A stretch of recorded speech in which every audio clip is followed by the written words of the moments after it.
اس دنیا میں آنے سے پہلے بھی ہم ایک زندگی گزار آئے ہیں اور بدقسمتی سے اس کا تصور بہت کم لوگوں کو حاصل ہے، اور عہد حاضر کے جو ریشنلسٹ قسم کے اقلیت زدہ میں کہتا ہوں انہیں، یا اقلیت گزیدہ، اقلیت سے ڈسے ہوئے لوگ، وہ ان چیزوں سے اباع کرتے، دور بھاگتے ہیں۔ ہماری پہلی تخلیق ہوئی تھی عالم ارواح میں، الارواح جنود مجندہ، لشکروں کے لشکر تھے۔ آدم سے لے کر آخری انسان جو دنیا میں پیدا ہوگا قیامت تک، سب کی ارواح عالم ارواح میں پیدا کر دی گئی۔ وہاں عہد لیا گیا، الست بربکم قالوا بلی، کیا میں تمہارا رب نہیں ہوں، مالک نہیں ہوں؟ ہم سب نے عہد کیا تھا، کیوں نہیں؟ شہیدنا، ہم گواہ۔ یہ عہد الست، اور ظاہر بات ہے کہ عہد جو ہوتا ہے جب تک انسان کو اپنی ذات کا شعور نہ ہو، خود شعوری نہ ہو۔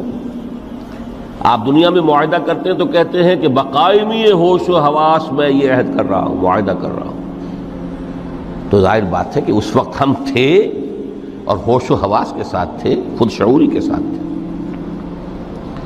لیکن صرف ارواح تھی، جسد نہیں تھے۔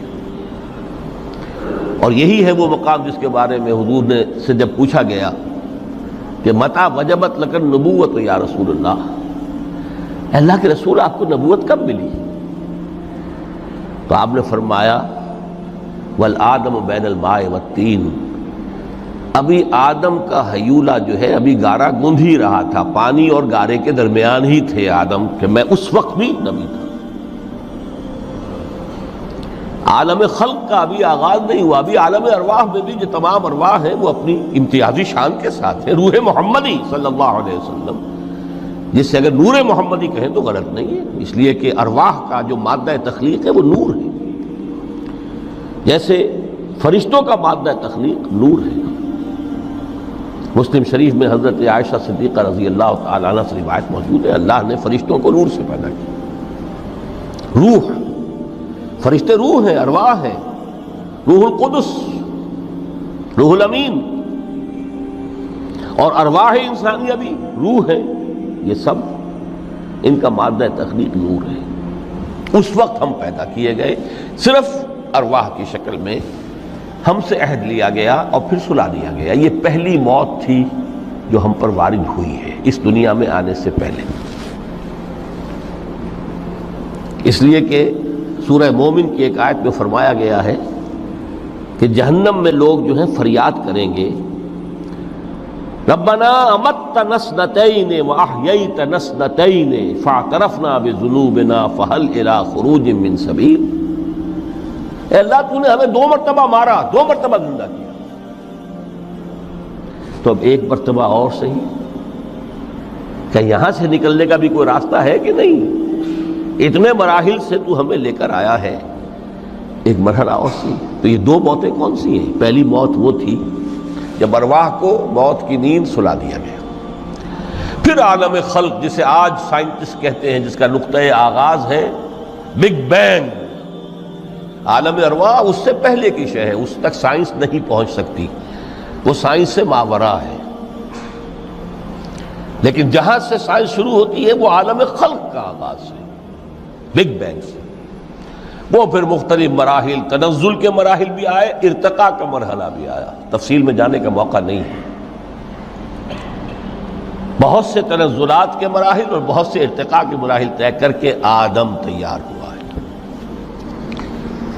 حضرت بیدل نے رحمت اللہ علیہ بہت خوبصورت شعر کہا ہے، ہر 2 عالم خاک شد تا بست نقش آدمی، اے بہار نیستی از قدر خود ہوشیار باش۔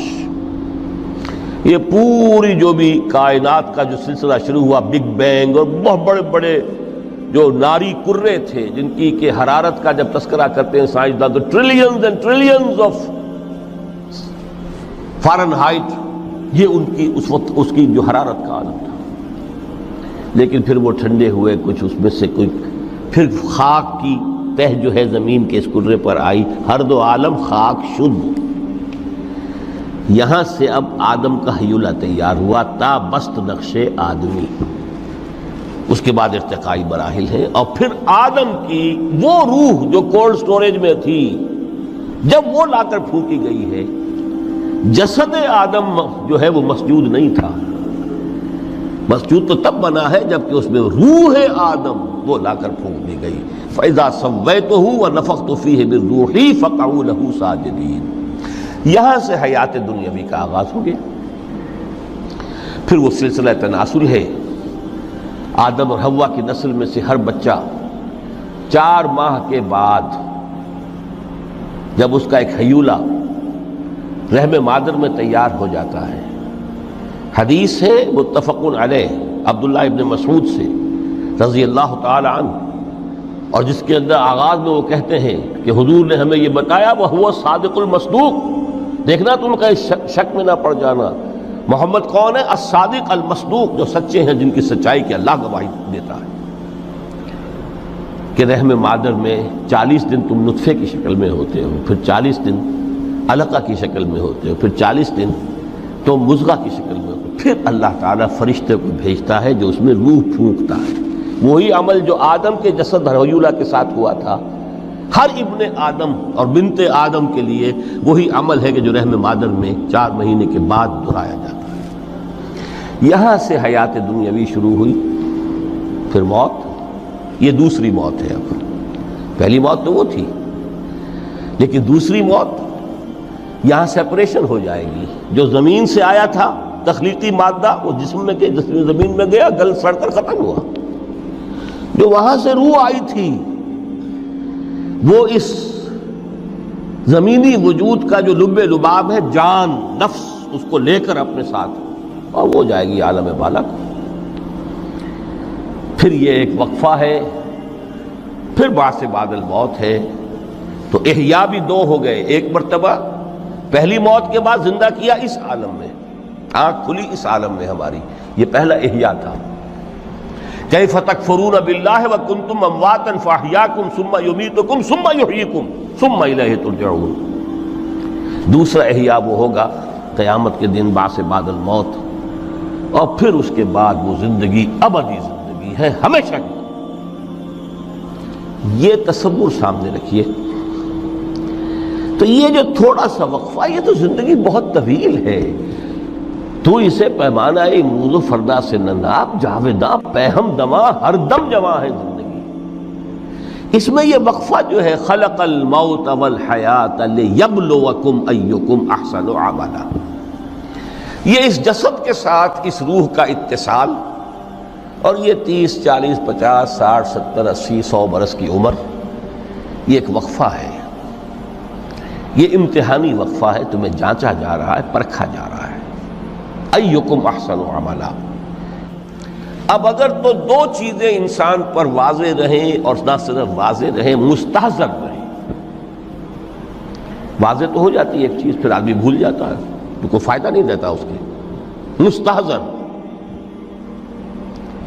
ایک یہ کہ اصل زندگی آخرت کی زندگی ہے، طویل ہے۔ بل توثرون الحیات الدنیا والآخرۃ خیر وابقیٰ، کلا بل تحبون العاجلہ وتذرون الآخرہ۔ تم اس عاجلہ کو پسند کرتے ہو، اس دنیا کی زندگی کو تم ترجیح دیتے ہو، جبکہ آخرت ہے جو باقی رہنے والی ہے، ابدی۔ اگر تو یہ معلوم ہو، جیسا کہ سورہ عنکبوت کی آیت کے حوالے سے میں نے آپ کو آیت سنائی کہ وما هذه الحیات الدنیا الا لہو ولعب وان الدار الاخرۃ لہی الحیوان لو کانوا یعلمون۔ اصل زندگی جو ہے وہ آخرت کی زندگی ہے، کاش کہ انہیں معلوم ہوتا۔ ایک حقیقت تو یہ معلوم ہو اور مستحضر رہے کہ اصل زندگی آخرت کی زندگی ہے، اور دوسری حقیقت یہ کہ یہ دنیا کی زندگی ایک امتحانی وقفہ ہے۔